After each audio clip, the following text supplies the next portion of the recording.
When I came to the copper country in 2008, I heard about this place called the Cliff Mine. There were all these ruins and they're all scattered about. And I was just intrigued, like why, how, when? Those answers aren't here, first of all. There's nothing here to tell you that. You've got to figure it out, which for me, that's the draw.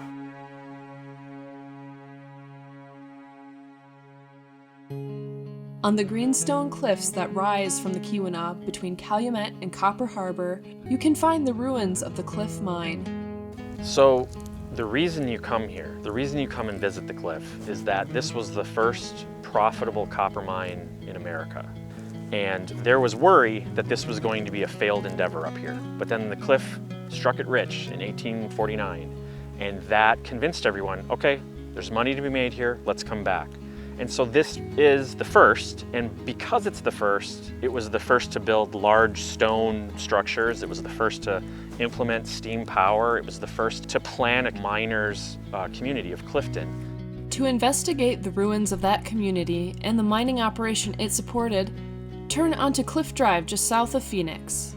So when you approach the mine site, you park on Cliff Drive directly in front of the large rock pile. It's impossible to miss.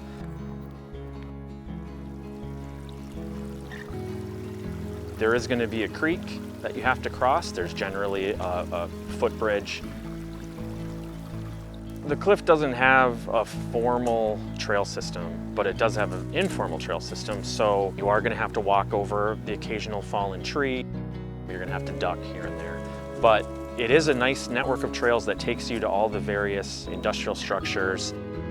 It's important to watch your footing and be careful when navigating the ruins. The site is owned by the Keweenaw County Road Commission, and as long as you avoid doing anything that endangers the relics or yourself, visitors are allowed to explore the many experiences the Cliff Mine offers. You have several kind of layers of choose your own adventure exploration. If you want to come to the base of the cliff itself and explore the industrial core that has kind of the largest ruins, you can do that.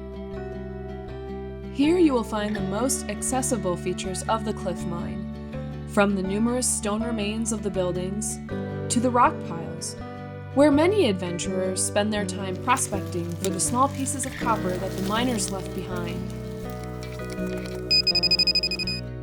If you turn around and go the other way from Cliff Drive and go into the trees, you're gonna hit the village. It was called Clifton. That's where all of the miners and their families and management and everyone lived.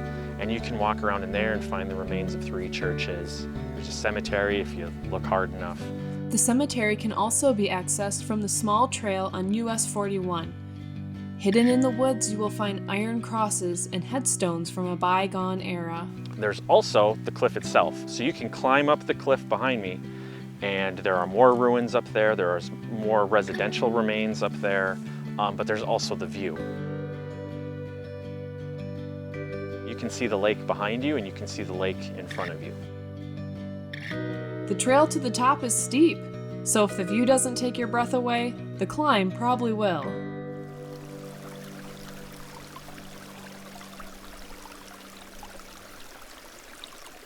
This site has, in my opinion, the best preserved remnants of the 1850s, the 1860s, the early mining period. And at that time, the primary method of construction was masonry, stonework.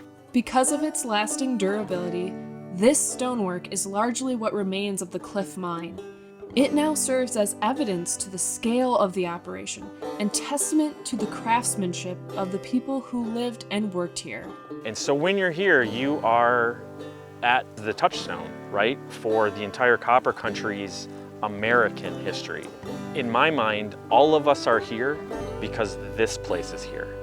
And so when you're coming here, there is a something, like you feel something when you come here and you touch these stones and you touch that smokestack, like people made that, right, with their hands. There are places on this site where you can see the workers' tool marks, right? You can see the trowel from the mason as he's putting plaster on a wall.